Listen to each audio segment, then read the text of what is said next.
Assalamualaikum warahmatullahi wabarakatuh. Alhamdulillahi farijil ham, kasifil gham, mujibi da'watal muttorrin, rahmanid dunya wal akhirah. Asyhadu an la ilaha illallah wahdahu la syarikalah, wa asyhadu anna Muhammadan abduhu wa rasuluh, sallallahu ala nabiyina Muhammadin wa ala alihi wa ashabihi wa sallama taslima katsira. Amma ba'd. Bapak Ibu, kita selalu dalam setiap keadaan dan situasi untuk bersyukur kepada Allah. Dan juga setiap orang berbicara dalam sambutan ataupun ceramah dan sebagainya, mengawali sambutan dengan alhamdulillah, alhamdulillah atau hamdalah, yang juga bersyukur kepada Allah. Jadi kalau tadi saya awali dengan baca hamdalah dan sholawat, itu berarti sunnah Nabi juga, agar kita diajak bersama-sama untuk bersyukur kepada Allah. Dengan bersyukur, hati kita tenang, tentram. Banyak contoh-contoh dalam kehidupan kita yang kadangkala kita tidak bersyukur, yang kemudian akibatnya susah. Susahnya kita yang buat sendiri. Ibu-ibu di rumah nanyain melulu kepada suami yang kerja, "Dah manyu THR dah aja." Jawi suami ndak do marabu istri. Ndak nyusiapkan minum, ndak nyusiapkan bebukoan. Malam pun laloknya di ruang tamu. Dekano THR ndak dapet.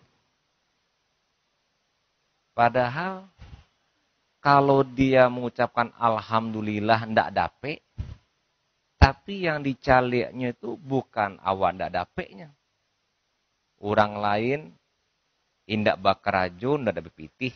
Jangankan THR, gaji saya ndak dapet. Kalau awak bandingkan jo orang tuh, bersyukur ndak awak?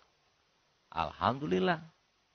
Orang lain masih nganggur, mencari ke situ kemari untuk mencari kerajo. Awak dapat gaji, dapat tunjangan, walaupun THR mungkin ndak dapat misalnya. Alhamdulillah. Jadi kalau kita itu melihat sebuah objek, kejadian, situasi, kondisi, maka sebut saja alhamdulillah. Lihat yang positif. Awak ingin hidup susah apa sanang Bapak Ibu? Sanang. Kalau awak ingin hidup sanang, ucapkan alhamdulillah. Jadi awak saja seketik saja Bapak Ibu. Mengenai tadi awak tidak dapat THR, awak jadi susah, dikono awak tidak mengucapkan alhamdulillah. Suami diberangi, anak pun diberangi, hubungan keluarga jadi tidak baik, awak pun susah. Siapa yang membuat awak susah Bapak Ibu? Awak seorang. Coba kalau ditanya suami, "Ma THR ndak aduk ini do Bu." Oke lah ndak baah. Alhamdulillah lei awak dapat makan minum jo. Awak masih dapat gaji jo. Sanang apa susah? Sanangnya. Kamu ulangi Bu ya. Ditanya ke suaminya, "Ma THR ndak aduk ini do." Kemudian jawab istrinya, "Oke lah udah, kalau begitu ndak baah. Alhamdulillah awak masih jo adu rasaki, makan minum masih bisa. Sana apa susah?" Sana, oke. Kemudian adu ibu yang lain bertanya ke suami,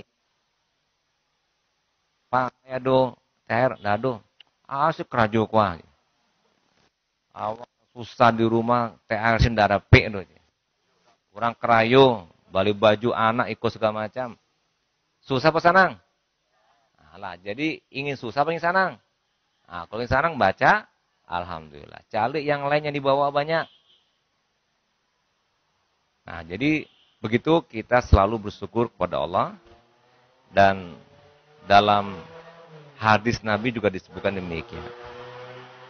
Alhamdulillah ala kulli halin. Begitu. Baik Bapak Ibu, berikutnya tausiah kita judulnya bangga dengan dosa. Sebetulnya saya mendapatkan judul ini dari beberapa buku-buku novel yang menceritakan tentang anak-anak remaja, anak-anak muda, yang ternyata di antara mereka sesama bangga dengan dosa-dosa yang mereka buat. Nauzubillah, ternyata dalam kehidupan kita ada seperti itu. Beberapa film, baik di bioskop ataupun di TV, kita lihat juga ada penggambaran kepada kehidupan kita yang mana ada orang bangga dengan apa yang dia kerjakan yang tidak baik. Bangga dengan perbuatan-perbuatan dia yang tidak baik. Kalau perampok, sesama perampok, bangganya. Cali ya, ambo alam merampok 1 miliar. Ya. Kalian baru baranya. Itunya bangga di kano alam merampok. Ternyata orang yang berbuat zina pun bangga juga. Ambo lah sekian puluh orang. Ambo zinai, na'udzubillah. Itu yang ekstrim-ekstrim Bapak Ibu. Yang merampok, yang berzina. Tapi yang kita pun kadang-kadang yang kecil-kecil. Seperti berbohong. Ambo lah bukicu orang tuh aja. Arasuan anyo aja. Bangga nyolah mengicu orang. Aduh yang iko orangku bantu orang baga saya. Ambo lawan, ambo gertaknya, ambo bayi sekete. Atakunya aja. Anyo pelagaan hebatnya. Kemudiannya punya piti banyak. Hanya pelagaan lo kekayaannya. Ambo dari piti kuah. Itu sebenarnya indah punya ambo tuh doh. Tapi di kehebatan ambo kicu hanya. Ada pe ambo. Banyak piti ambo dapat kini. Tapi awak dapat aja bantu gaji utuh. Badoso awak. Jadi Bapak Ibu ternyata dari yang sampai kegiatan yang besar, perbuatan-perbuatan dosa, ternyata memang ada. Di antara kita itu mereka membanggakan perbuatan-perbuatan tidak baik itu. Kita yang kecil-kecil juga demikian. Cali ya, Pak Burasman, indah berkutik di buku ambodonya. Ambo tios hari terambik taruh tibo nyepat dia sih ambo. Hanya pelagak lo ke Pak Burasman. Hanya tantangnya.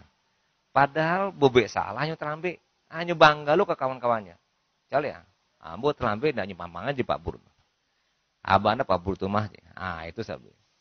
Jadi yang begini ternyata ada. Di antara kita.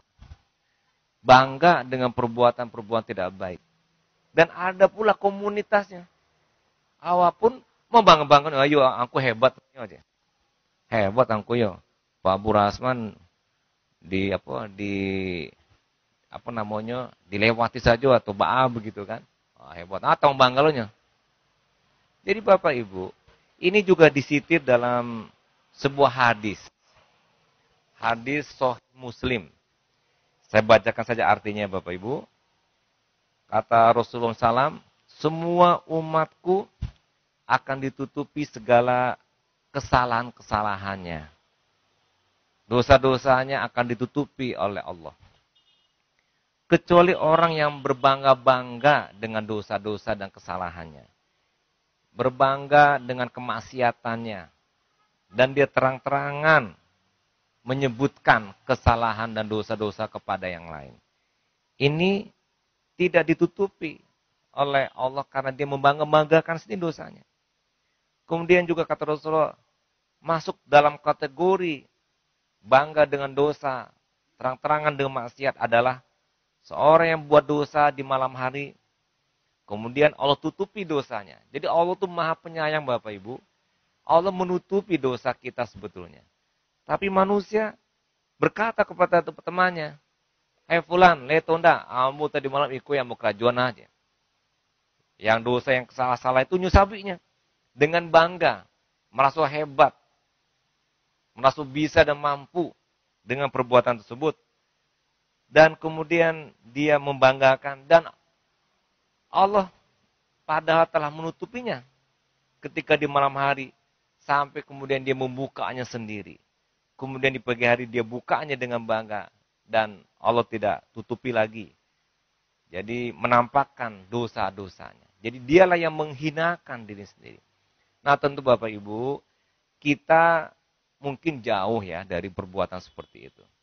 Tapi yang kecil-kecil yang tadi saya katakan, mungkin berbohong, mungkin berbangga dengan perbuatan-perbuatan yang tidak baik agar mendapatkan dukungan, agar mendapatkan sambutan, ataupun respon yang lain dari orang, itu mungkin bisa terjadi. Nah oleh karena itu, Bapak Ibu, jangan kita melakukan hal-hal yang demikian, karena itu akan merusak kita sendiri. Ada satu percakapan di antara ibu-ibu. Kata seorang ibu kepada ibu yang satu, "Ibu, ambo dengar takut jo suamiyo." Atu kecenya, "Kalau ambo ndak aduh. Tadi pagi saya ambo mari ari ke suami ambo aja. Takut pada ambo aja. Belagak lo kalau yang lain mari ari suaminya. Yang suami citu lo kepodokan kawannya. Ambo lebih bini cile. Ambo kicu istriku di rumah dia. Bantu Allah, ambo lah sayang-sayang sih ke istri padahal ambo lebih bini cile. Jadi bangga nyepalaga-lagaan ke kawan-kawannya nyoba bini. Wah, ambo kok jantan. Ambo kok perkasa. Buktinya tadi malam ambo selingkuh. Iya Bapak Ibu. Mereka ternyata, saya juga heran, ada orang yang begitu. Si artis anu kok ambo lah berhubungan sama inyo. Kalau sekian orang, bangga nyusabi ke kawannya. Nah jadi kondisi yang demikian tentu kita ingin tahu apa sebabnya. Sebabnya dia sudah tertutup fitrahnya. Sudah tertutup hati nuraninya. Sehingga qalb atau hati nurani tidak bisa lagi menilai mana yang baik dan mana yang salah. Hati ini tertutup sehingga sinyalnya nggak bisa menangkap radar baik dan radar buruk. Sehingga dia hati tertutup ini yang salah benar, yang benar salah kacau saja. Allah mengatakan ditutupnya hati dia. Kenapa? Tentu sebabnya karena kemaksiatan juga. Karena kemungkaran juga. Kalau kita terus tiap hari berbuat bohong Bapak Ibu. Taruh awal bebe bohong. Maka jadilah bohong kebiasaannya. Sehingga ketika dia berbohong, hati nuraninya sudah tidak melawan lagi. Sudah tidak menolak lagi. Karena sudah menjadi kebiasaan. Orang terlambat taruh tibukan tua. Tidak ditegur oleh atasan. Dipadianju sama yang lain. Lama-lama jadi kebiasaan. Sehingga terlambat kok Allah jadi biasa. Dan tidak merasa salah. Tidak merasa berdosa. Bahkan kalau Pak terlambat kaitan dosa karena kaitan dengan komitmen, kaitan dengan janji. Awal berjanji bakarajo dari pagi jam 7:30 sampai nyampe, sampai gaji sekian, tunjangan sekian. Ketika awal penuhi komitmen itu, berarti yang kita dapat gaji mesti dikurangi. Tapi awal dapat aja bantu itu gaji utuh. Berdosa Pak. Kalau kita niatkan bekerja juga ibadah. Nah jadi Bapak Ibu yang saya hormati, karena tertutup hati nurani kita itu. Makanya dalam Al-Quran juga disebutkan bagaimana Allah menyebutkan orang yang dihinakan. Ya wa may yuhinillahu famalahu mim mukrim. Innallaha yaf'alu ma yasha. Barang siapa yang dihinakan oleh Allah karena dosa-dosanya dan kemaksiatannya, maka tidak ada satu orang pun yang akan memuliakannya. Banyak peristiwa Bapak Ibu di zaman Nabi, zaman sahabat, dan zaman kita juga. Orang yang berbuat dosa, Allah hinakan sampai meninggalnya pun dihinakan. Abu Lahab begitu jahatnya kepada Nabi, dihinakan sehingga dia mati nggak tahu di mana matinya, bahkan setelah diketahui orang nggak mau dekat. Jangan kamu mandikan, jangan kamu menguburkan, dekat saja tidak mau.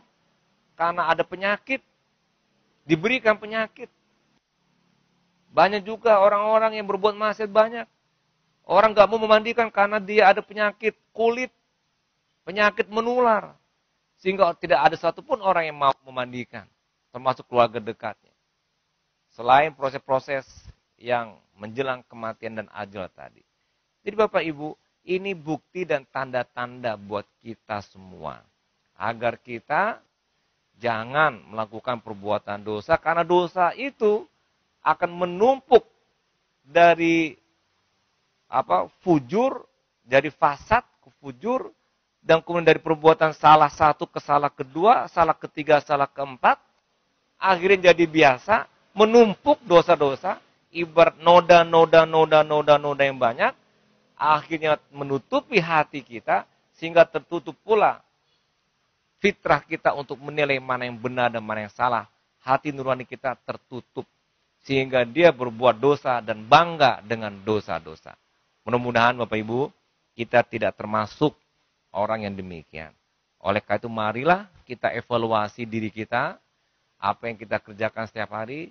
Semoga tidak ada satupun yang melanggar perintah Allah dan Rasul-Nya, sehingga demikian hati kita tetap memiliki sinyal yang terang, yang jelas, yang bagus untuk bisa menilai oiko baik, oiko buruk.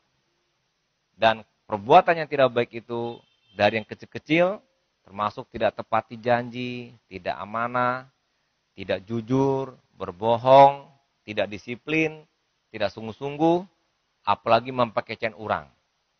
Namun maaf ibu-ibu, ternyata kata Rasulullah di neraka kok banyak wanita. Laki-laki pasti aduh yo. Mungkin mbak aku wanita. Nah di antara beberapa hadis yang lain juga menyebutkan orang yang melakukan gibah, melakukan fitnah, mempekecen orang, itu pun tampaknya di neraka. Tapi kalau dibandingkan antara laki dan wanita, laki-laki banyak aja mempekecen orang, tapi wanita lebih banyak oleh. Nah, oleh karena itu peringatan buat kita semua. Ibu-ibu, apa-apa? Nyok kalau ibu-ibu saya berang ibu-ibu kok. Ya. Ibu-ibu majlis taklim, Baitur Rahim, Lape, insya Allah enggak. Solehat sadonya dan ahli surga sadonya. Bisa jadi bidadari sadonya. Jadi yang tua-tua, ibu-ibu, indah ado orang tua yang ado di surga. Orang tua protes. Bakobat itu dikanau orang tua nanti disuku jadi mudo sadonya. Jadi ibu awal yang ala tua, masuk surga, mudo sadonya lain. Apa istri awak jadi bosnya bidadari untuk awak. Baik Bapak Ibu, sekian saja. Mudah-mudahan bermanfaat. Mari kita hindari segala dosa supaya kita tidak ditutupi hati kita dengan dosa-dosa yang melupakan kita untuk berbuat baik. Terima kasih. Mohon maaf. Assalamualaikum warahmatullahi wabarakatuh.